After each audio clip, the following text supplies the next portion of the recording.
ती नकळत त्याच्या आतल्या फोल्डरमध्ये गेली तेव्हा तिच्या लक्षात आलं की तो पेनड्राईव्ह आरुषचा आहे.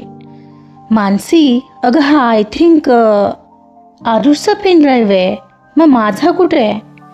अगं तुझं माझ्याकडे. असं काय करतेस? हा घे. म्हणत मानसीने तो तिला परत दिला. तो मिळाला म्हणताना परी त्या पेनड्राईव्हमधून बाहेर येणार तर अचानक तिच्याकडून एक पर्सनल फोटोचं फोल्डर उघडलं. तिची उत्सुकता आणखी चाळवली. ती पुन्हा आत गेली आणि ते फोल्डर ओपन केलं तर त्या फोल्डरमध्ये आरुष आणि एका मुलीचे वेगवेगळ्या पोजमधील फोटो होते. मानसी, मानसी इकडे येतेस का जरा? तिने मानसीला आवाज दिला. काय ग? आणि हे काय? ही कोण आहे आरुष सोबत? मानसीने विचारलं. तुला माहित नाहीये का? फ्रेंड आहे ना तुझा. अगं मला खरंच माहित नाही, मी पहिल्यांदा पाहते हिला, मानसी म्हणत होती. पण तिच्या मनात काहीतरी तुटत होतं. आपण ऐकत आहात इश्क रिस्क या कथेचा पुढचा भाग सुरू करण्याआधी प्लीज माझ्या चॅनलला सबस्क्राईब करून घ्या आणि आधीचे पार्ट ऐकले असल्याची खात्री करून घ्या. चला सुरुवात करते. इश्क रिस्क भाग 19. तिघही त्या ठरलेल्या मीटिंगच्या ठिकाणी पोहोचले आणि मीटिंग लगेच सुरू होणार होती. परी सुरुवातीला तिच्या कंपनीची माहिती देणार होती आणि ती माहिती पुढे फायनान्शियल टर्नओव्हरमध्ये आरुष सांगणार होता. परी बोलायला उठली आणि तिचा लॅपटॉप तिथे जोडला. प्रेझेंटेशन चालू करणार तर ते प्रेझेंटेशन तिथं चालतच नव्हतं. मानसी आणि आरुष हेल्पसाठी उठले. Pari ma'am, if you don't mind, मी माझ्या पेनड्राईव्हमध्येही आणलं आहे प्रेझेंटेशन, मी ते जोडू का? प्लीज, परी म्हणाली. त्याने तो पेनड्राईव्ह लावला. परीने पुढे होऊन तिच्या कंपनीबद्दल माहिती सांगितली आणि पुढे आरुषला बोलायला पाठवलं.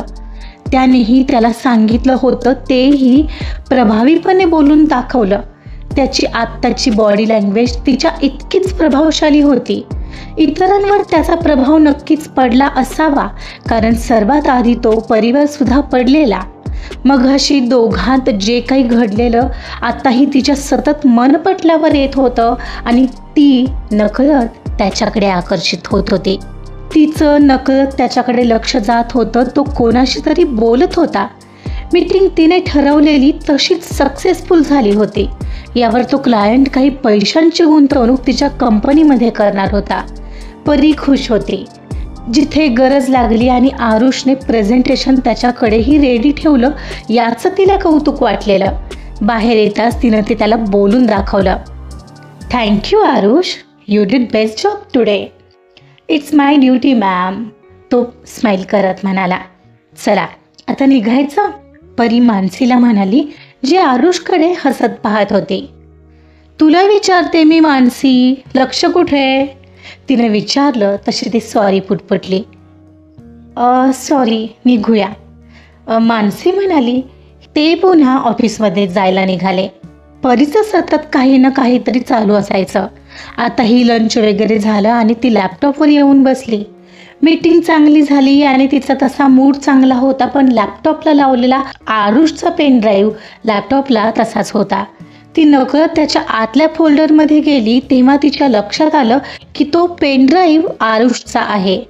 मानसी, अगं हा आय थिंक आरुषचा पेनड्राईव्ह आहे. मग माझा कुठे आहे? अगं तुझं माझ्याकडे. हा काय? असं काय करतेस? हे घे.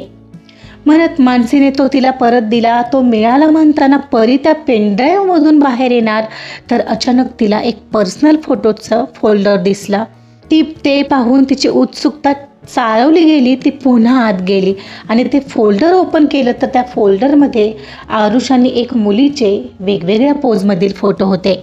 मानसी, मानसी इकडे येतेस का ग जरा? तिने मानसीला आवाज दिला. काय ग? हे काय? आणि ही कोण आहे आरुष सोबत? मानसीनेही प्रश्न विचारला. तुला माहित नाहीये का? फ्रेंड आहे ना तुझा, परीने विचारलं. अगं मला खरंच माहित नाही, मी पहिल्यांदा पाहते हिला. ही इतकी क्लोज आहे त्याच्या, म्हणजे गर्लफ्रेंड असेल असं वाटतंय. पण ही मुलगी तर मॉडर्न दिसते नाही? एखादी बिझनेस वुमन असेल असं वाटतंय नाही का? परी म्हणत होती. मानसी म्हणाली, पण आतून जरा नाराजच झालेली ती. एवढ्यात आरुषचा बाहेरून आवाज आला. मे आय कम इन मॅम? तो आला. मानसीला ती म्हणाली आणि मानसी तिच्या जागेवर जाऊन बसली. येस कम इन, परीने म्हणताच तो आत आला. मॅम माझा पेनड्राईव्ह राहिलाय तुमच्याकडे. ओ हा वेट, म्हणत तिनं त्याला तो लगेच काढून दिला. हा घ्या मिस्टर आरुष, थँक्यू. हां वेलकम मॅम, मी येतो, मला जरा काम आहे, म्हणत तो जरा घाईतच निघून गेला. मानसी मात्र हरवलेली. फ्रेंडशिपमध्ये आपल्या बहिणीबद्दल जो शेअर करू शकतो तो गर्लफ्रेंडबद्दल नाही करू शकत. काहीतरी गडबड आहे. त्यालाच विचारू का? मानसी अगं कुठं हरवली आहेस? कॉफी घेणार आहेस का? मला नकोय परी, मी आलेच, जरा एक काम आठवलंय. आणि तुला कॉफी हवी आहे ना, तर मी पाठवते, म्हणत ती उठली. पॅन्ट्रीमध्ये जाऊन राकेशला तिला कॉफी द्यायला सांगितली आणि डायरेक्ट आरुषला केबिनमध्ये गेली. आरुष, मला जरा तुझ्याशी बोलायचं होतं. हां बोल ना मानसी. तो काम करत करतच बोलत होता. इथे नाही बोलता येणार. का? अगं अखिल आपलाच आहे, तो आताही काम करतच म्हणाला. अरे तू जरा बाहेर येतोस का? चल ना, म्हणत तिने त्याचा हात पकडून त्याला जबरदस्तीने उठवलं आणि त्याला घेऊन तिथून ती बाहेर पडली. परीने नेमकंच तिच्या केबिनमधून हे पाहिलं होतं. दोघंही ऑफिसच्या बाहेर पडले. एवढ्यात राकेश कॉफी घेऊन आला. मॅम कॉफी नकोय मला. अहो पण मानसी मॅमने सांगितली होती. आता नकोय मला राकेश, जा, आणखी कोणाला हवी आहे का बघ, म्हणत परी त्यांच्या मागोमाग आली. दोघंही लॉबीमध्ये होते. परी तिथेच साईडला उभी राहून त्यांचं बोलणं ऐकू लागली. आरुष, तुझ्या आयुष्यात कोणी आहे का? मानसीनं डायरेक्ट प्रश्न केला. म्हणजे काय विचारायचंय काय नक्की तुला मानसी? हेच की तुझी कोणी गर्लफ्रेंड वगैरे आहे का? हो आहे, प्रिशा नाव आहे तिचं. पण तिचं काय? आणि तुला कसं कळलं? ते महत्त्वाचं नाही आहे. अरे नाही कसं? हा पेनड्राईव्ह तू बघितलास की काय? कारण आमचे फोटो होते त्यात. हो पण तू बोलला नाहीस कधी, ती कचरत म्हणाली. हा गं बोलायचं काय त्यात? तसंही तू कुठे विचारलंस? मग मीही नाही बोललो. कधीपासून आहे? म्हणजे? अगं म्हणजे तू असे का प्रश्न विचारत आहेस? माझं लाईफ आहे, जरुरी नाही की मी तुला सगळंच सांगायला हवं. आरुष एकदम बोलून गेला आणि तिला ते लागलं. कदाचित you are right, I am sorry, म्हणत ती तिथून निघाली तशी परीही सटकली. मानसी, अरे यार हिला काय झालं अचानक? तो मानसीच्या मागे मागे येत होता पण मानसीला जरा अनावरच झालेलं. ती धावतच पॅन्ट्रीमध्ये गेली. परी एव्हाना तिच्या केबिनमध्ये आलेली. एवढ्यात पॅन्ट्रीचा फोन कणानला. राकेश, एक कॉफी पाठव, जरा स्ट्रॉंग हवी आहे, परीचा आवाज होता. ओके मॅम, म्हणत फोन ठेवला आणि तो कुरबुर करू लागला, जी तो परीसमोर करू शकणार नव्हता. अरे यार, या परी मॅमना काय झालंय? कॉफी नेऊन दिली तर मग आधी नको म्हणाल्या आणि आता पुन्हा मागवली आहे. वैतागून त्यांच्यासाठी कॉफी बनवणाऱ्या राकेशचं वाक्य मानसीच्या कानावर पडलं, जी स्वतःला त्या कोपऱ्यात शांत करत होती. कशी तरी शांत होत तिनं राकेशला सांगितलं, एक नाही 2 कॉफी वाटव, म्हणत ती निघून गेली. हातात एकच बनवलेली कॉफी तो जवळजवळ घेऊन निघाला होता आणि आता मानसीने दुसरी सांगितली होती. हे बॉस लोकांना खरंच विचित्र असतात. वैतागून तो पटकन मानसीसाठी दुसरी कॉफी बनवू लागला. परीला आता कळालेलं की आरुषची गर्लफ्रेंड पण आहे, पण एवढ्या मोठ्या घरची वाटणारी मुलगी त्याच्या प्रेमात पडली याचं तिला आश्चर्य वाटत होतं. तिला शोधायला हवं असंही तिच्या मनात येऊन गेलं, कारण आता कुठेतरी तिला ही आरुषबद्दल काहीतरी वाटू लागलेलं. पण ती बॉस आहे आणि तो एम्प्लॉई, शिवाय त्याचं एका मुलीवर प्रेम आहे असं असताना ती टाळत होती या गोष्टी. शिवाय तिच्या बाबांचा अनुभव तिच्या पाठीशी नव्हता का? तीही अशी रागीट, तिच्या स्वभावाला तोच तोड होता. जसं आई म्हणायची असाच होता तो. पण आत्ताच्या परिस्थितीत अवघड होता निश्चितच. इकडं मानसी मात्र दुखावलेली. का कोणास ठाऊक तिच्या मनाला आरुषचं हे वागणं लागलेलं. त्यानंतरही काय झालं म्हणून दिवसभरातही तो तिला विचारायलाही आला नव्हता. काम होतं तेव्हा सतत मागे मागे करणारा तो आता काम झालं तर त्याला काहीच फरक पडत नाही का? ती स्वतःला सावरण्याचा प्रयत्न करत होती म्हणून तिनं परीला फोन केला. हॅलो मानसी, बोल. आत्ता फोन केलास? काही काम आहे का? परीने विचारलं. अहो परी, अगं मला उद्या सुट्टी हवी होती. हो का? अगं मग घे ना. पण काय झालंय काय, मला सांगशील का? म्हणजे खरं तर माझ्या लक्षात आलंय मानसी, आरुष आणि त्याच्या गर्लफ्रेंडचे फोटो पाहिल्यापासून तू ही अशी डिस्टर्ब झाली आहेस, बरोबर ना? परीने डायरेक्ट विचारलं. मानसी, ओ हो मानसी, सोड ग. तुला आणखी छान कोणी भेटेल. पण तुला बोलायला हवं होतं, हे चुकलं त्याचं. सोड. माझंही चुकलंच. मीही एकतर्फीच प्रेम करत होते. जाऊ दे म्हणत आतलं दुःख दाबत ती हसली. मानसी, त्रास नको करून घेऊ. होणार आय नो, पण त्याने तुलाच त्रास होतोय ना. बरं घे उद्या सुट्टी. तू मस्त फ्रेश हो, मग हो जॉईन. ओके? थँक्स परी. थँक्स म्हणणार आहेस का आता? हो म्हणत मानसी हसली. आणि मला म्हणत होती फ्रेंड्स आहोत आपण. सॉरी, कान पकडून. बरं काही गरज नाही, काळजी घे. बाय. बाय म्हणत मानसीने फोन ठेवला. परी ही बेडवर पहुडली. तिच्याही डोळ्यांसमोर ते आरुष आणि त्याच्या गर्लफ्रेंडचे फोटो येत होते.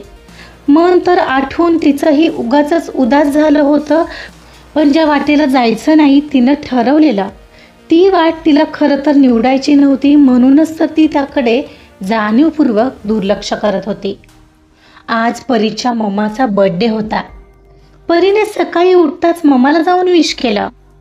Wish you very happy birthday mamma. Thank you बेटा. मम्मा, आज तुला काय हवंय माझ्याकडून? तू एकदा बोल फक्त. ही परी तुला हवं ते देणार. हो का? मग सांगू? एखादा चांगला मुलगा बघून. वेट. तुझ्यासाठी काय हवंय ते बोल. हे असलं काही नको हा, आणि ते मिळणारही नाही आहे, परी एकदम म्हणाली. मग राहू दे, आणखी राहिलंच काय मग, म्हणत ममा रुसून बसली. ममा, अगं इतक्या गोष्टी आहेत आणि तू हेच काय घेऊन बसतेस ग? बरं आता हस ना, मी आज लवकर येईन.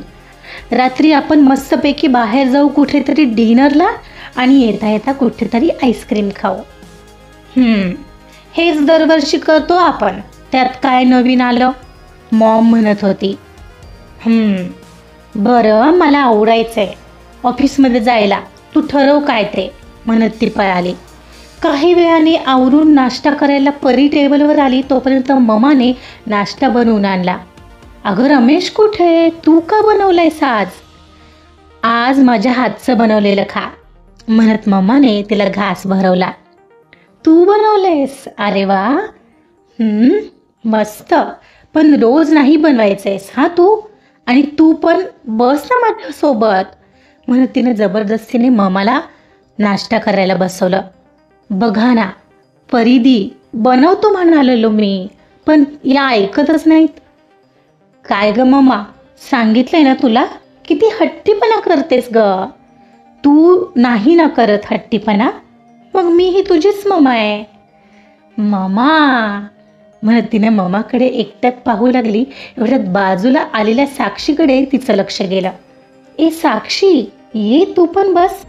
काय ग, गोळ्या घेते ना ग ही व्यवस्थित? हो ताई. हे घे, तू खायचं असतंस आज माझ्या हातून. मम्मा घे, म्हणत परीने प्रेमाने मम्माला भरवलं. एवढ्यात मानसी आली. Happy birthday aunty. थँक्यू बेटा. मग आंटी, परीकडून काय गिफ्ट घेतलं आज? अगं कुठलं काय, मला हवं ते मिळतच नाही बघ, म्हणत ममा परीकडे तिरकस पाहू लागली. काय ममा, तू सांग तर. मी बोलले होते सकाळी पण तू नाही म्हणालीस. ममा म्हणाली, काय दिलं नाही आंटी, मला तरी सांगा. मानसी गप ग, कुठं तिचं ऐकतेस. परी म्हणाली, ओ नेहमीच ते होय, म्हणत मानसी हसू लागली. मानसी, तू पण कर ना नाश्ता. अहो माझा झालाय, वेट हा, मला एक फोन येतोय, म्हणत मानसीने तो आरुषचा येणारा कॉल घेतला. हा आरुष, बोल ना, म्हणत ती साईडला गेली. बोलताना ममाला आरुषचं नाव कळलं आणि मागे परी याच्याच बद्दल बोलत होती हे तिच्या लक्षात आलं. का कोणास ठाऊक, तिला त्याला पाहायचं होतं. निदान त्याला पाहता येईल, बोलता येईल असं तिच्या मनात आलं. चल ममा निघते हा मी आता, मी येईन लवकर, म्हणत ती ममाला भेटली. परी, पण माझं गिफ्ट, ममाने विचारलं. अगं काय हवंय ते तर बोल, परीने विचारलं. नक्की देणार जे मी मागेल ते, मम्माने पुन्हा विचारला. हो, तू बोल तर. मग आज मला तुझ्यासोबत तुझ्या ऑफिसमध्ये घेऊन चल ना. काय, तुला ऑफिसमध्ये यायचंय आणि तू तिथे येऊन काय करणार? आणि बोर होशील तू तिथे येऊन. आम्ही काम करत बसणार आणि तू काय करणार? बघ हे असं आहे, मम्मा म्हणाली. काय झालं आंटी, मानसी जवळ येत म्हणाली. अगं तिला ऑफिसमध्ये यायचं आहे आपल्या, परीने सांगितलं. हो का, मग येऊ दे ना. परी ठीक आहे, आजच्या दिवस, त्याला काय होतंय, मानसी म्हणाली. बघ ना, मुलीची प्रोग्रेस पाहावी वाटते तर तेही नाही. उद्या काही झालंच मला तर, मम्मा बारीक तोंड करून म्हणाली. मम्मा स्टॉप इट मम्मा, हे असं काही नाही बोलणार आहेस, निदान आजच्या दिवशी तरी. काही होणार नाही हा तुला. ठीक आहे, चल, तू यायचं आहे ना तुला. साक्षी तू पण चल, तिच्यासोबत राहशील. ओके, मी आलेच, जरा त्यांच्या पाण्याची बॉटल वगैरे घेऊन.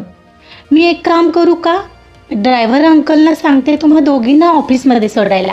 मी आणि मानसी पुढे जातो, तुमचं आवरू दे सावकाश. बरं चालेल, म्हणत ममा आतून खुश झाली. आता तरी खुश. ममा असं बोलत जाऊ नको, मला आवडत नाही हा. पॅनिक झालेली परी निघून गेली. तिचा तो चेहरा पाहून ममाला परीची दया येत होती आणि तिला कायम एकटी राहू नये म्हणून आपल्या परीने प्रयत्न करत होती. तिची ममा तरी आणखी किती दिवस तिची काळजी करणार. कधीतरी ती वेळ आलीच तर परी एकटी पडणार आणि तसं होऊ नये म्हणून ती आपल्या मुलीचा भार कोणा विश्वासू माणसावर सोपवता येईल असं पाहत होती. आजचा भाग इथंच संपलाय.